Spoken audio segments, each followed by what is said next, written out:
নমস্কার বন্ধুরা, welcome to my channel SB explorer. তো বন্ধুরা, সকলকে জানাই গুড ইভিনিং।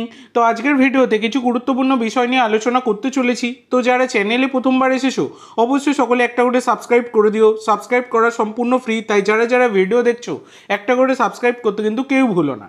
তো বন্ধুরা, প্রথমেই যে আপডেটটা দিয়ে শুরু করতে চলেছি সেটা হচ্ছে প্রীতম কোটাল তিনি কিন্তু অবশেষে একটি বড় বার্তা দিয়ে গেলেন। তো ব্যাপারটা হচ্ছে তিনি মোহাম্মদ আলীর একটি বক্তব্য তিনি কিন্তু তুলে ধরেন, যেখানে তিনি তার সোশ্যাল মিডিয়ায় লিখেছেন, এটা বিশ্বাসের অভাব যা লোকেদের চ্যালেঞ্জ মোকাবিলা করতে ভয় পায় এবং আমি নিজেকে বিশ্বাস করি। এইটা কিন্তু জানিয়েছেন প্রীতম কোটাল।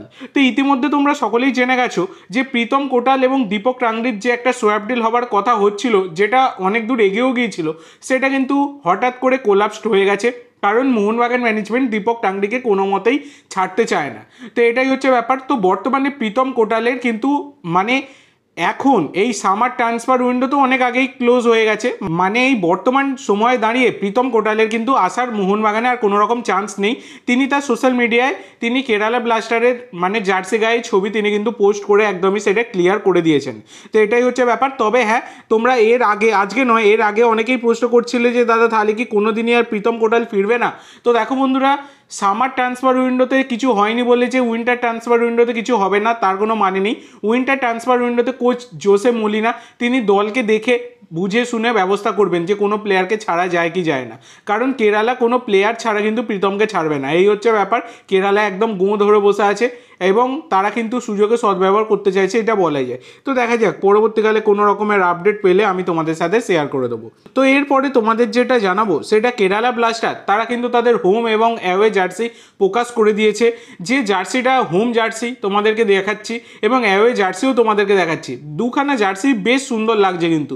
তো তোমাদের কেমন লেগেছে এই জার্সিতে এবং 10-এ তোমরা কত দিতে চাও কেরালা ব্লাস্টারের এই জার্সিকে, অবশ্যই সকলে কমেন্ট করে জানিও। তো এরপরে তোমাদের যেটা জানাবো সেটা জেমি ম্যাকলারেনকে নিয়ে। তো বন্ধুরা, এই মুহূর্তে দাঁড়িয়ে তোমরা সকলেই জানো জেমি ম্যাকলারেন তিনি কিন্তু গতকাল থেকে একদমই বল পায়ে অনুশীলনে নেমে পড়েছেন।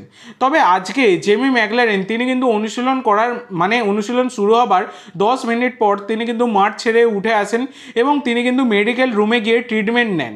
তো এটাই কিন্তু আজকে দেখা গেছে। তো 10 মিনিট পর প্র্যাকটিস শুরু হবার 10 মিনিট পরেই তিনি কিন্তু মাঠ ছেড়ে বেরিয়ে এসে ট্রিটমেন্ট নেন। তো ব্যাপারটা আর কিছু জানা যায়নি যে তার আর নতুন করে কোনো প্রবলেম হচ্ছে কিনা। তো পরবর্তীকালে জানতে পারলে তোমাদেরকে জানাবো। তবে তিনি যে ট্রিটমেন্টটা নিয়েছেন সেই বিষয়ে আমি তোমাদেরকে জানিয়ে দিলাম। তো এই ছিল আজকের কয়েকটি আপডেট। আই হোপ ভিডিওটা তোমাদের ভালো লেগেছে। তো আজকের জন্য এইটুকু বন্ধুরা। ভিডিওটি ভালো লাগলে অবশ্যই লাইক করো, শেয়ার করো। আমার চ্যানেলে প্রথমবার এসে থাকলে চ্যানেলটি সাবস্ক্রাইব করো আর কমেন্ট করে জানাও ভিডিওটি কেমন লাগলো। ধন্যবাদ।